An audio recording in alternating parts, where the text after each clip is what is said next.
এটা হলো সমুদ্রে মাছ ধরার মতো। সমুদ্রে কিন্তু মানে কি পরিমাণ মাছ আছে কেউ কিন্তু ইমাজিন করতে পারে না। মার্কেট প্লেসগুলোতে, ইন্টারন্যাশনাল মার্কেট প্লেসগুলোতে যেখান থেকে আমরা কাজ নেই, এগুলোতে এইরকম কাজ আছে যে আপনি ইমাজিন করতে পারবেন না কি পরিমাণ কাজ আছে। তা আপনাকে শুধু জানতে হবে কিভাবে মাছ ধরতে হয়। তো at the end of the day যদি আপনি জানেন আপনি কয়টা জাল নিয়ে যাবেন, কত জেলি নিয়ে যাবেন, কতগুলো নৌকা নিয়ে যাবেন, এটা নিয়ে আপনি মাছ নিয়ে আসবেন। একদিনের জায়গায় 2 দিন লাগতে পারে, 2 দিনের জায়গায় 5 দিন লাগতে পারে, ইটস ওকে।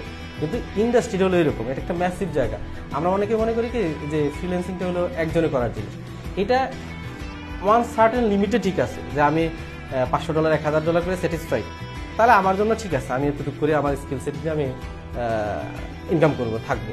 কিন্তু আমরা যারা এন্টারপ্রেনর, যা বা আমাদের বিষয়গুলো একটু বড় বা স্বপ্নটা আর একটু বড়, তো তাদের কিন্তু আর এই যে $1000-5000 হয় না। আমাদের স্বপ্ন থাকে $1000-5000 কিভাবে 10,000 করা যায়, 10,000 কি 20,000 করা যায়। তো সেই ক্ষেত্রে কিন্তু আমাদেরকে এই যে স্কিল, ম্যান পাওয়ার, বিদ্যুৎ, তারপরে গভর্নমেন্টের আদৌ যে পলিসিসগুলো যেগুলো আমাদেরকে হেল্প করবে, তো এগুলো কিন্তু সাপোর্টিভ, এগুলো কিন্তু লাগবেই আমাদের। আমরা যে কাজগুলো করি এটা হচ্ছে অনলাইনে কমিউনিকেশন করি। তো অনলাইনে কমিউনিকেশন করতে গেলে আমাদের 24 আওয়ার্স অ্যাক্টিভ থাকতে হয়, হুইচ ইজ একটা পার্সনের জন্য এটা পসিবল না। হয়তো 1 মাস 2 মাস আমি কন্টিনিউ করতে পারলাম, তারপরে কন্টিনিউ করা পসিবল না।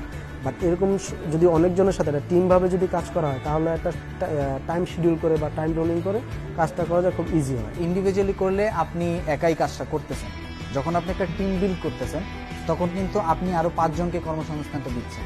বাইরের এই যে অনলাইন মার্কেট প্লেসগুলো থাকে, যেমন ফাইবার, আপওয়ার্ক, এই মার্কেট প্লেসগুলো থেকে বায়ারদের সাথে কমিউনিকেট করে তাদের থেকে অর্ডারটা বুঝে নিতে হয় এবং সেটা আবার হচ্ছে ডেভেলপার যারা থাকে তাদের কাছে হস্তান্তর করতে হয়। তারা কাজটা কমপ্লিট করে আবার আমাদের কাছে দিয়ে দেয়, আমরা সেই অনুযায়ী বায়ারদের কাছে আবার টোটাল কাজটা কমপ্লিট করে দিই। আমরা যখন ডলার নিয়ে আসি তখন কিন্তু ব্যাংক বা গভর্নমেন্ট সবাই কিন্তু ওয়েলকাম করে বা এটা অ্যাপ্রিসিয়েট করে। কিন্তু আমরা মনে করেন কিছু সার্ভিস আছে আমাদেরকে অনলাইন থেকে কিনতে হয়।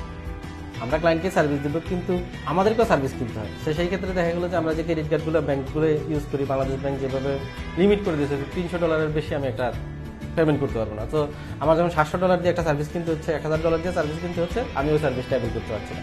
সো এটা একটা বটল নেক, কার্ডগুলোর জন্য একটা বটল নেক। বাংলাদেশ গভর্নমেন্ট বা বাংলাদেশ ব্যাংক এই জিনিসটা দেখা উচিত। আমাদের মতো ফার্মগুলোতে দরকার প্রভিশন করে দিবে যে যারা এন্টারপ্রেনার তাদের জন্য ডিফারেন্ট টাইপস অফ কার্ড থাকবে, তারা চাইলে $1000 থেকে $5000 পর্যন্ত ট্রানজেকশন করতে পারবে। কিন্তু এই $300 লিমিটেশনটা কিন্তু আমাদের বিজনেসের জন্য একটা বড় বাধা। আইটি ফার্মগুলোকে 2024 পর্যন্ত কিন্তু করমুক্ত করা হয়েছে, তার মানে আমাদের আর্নিংটা আসলে করমুক্ত। তারপরে একটা কর আমরা দেই, মিনিমাম কর, যেটা ওই যে প্রসেসিং ফি হিসাবে যেটা 0.5% ধরে টোটাল যে গ্রস রেভিনিউ আসে সেটা আমরা দেই, ফাইল মেনটেন করি, এটা অ্যাবসলিউটলি ফাইন।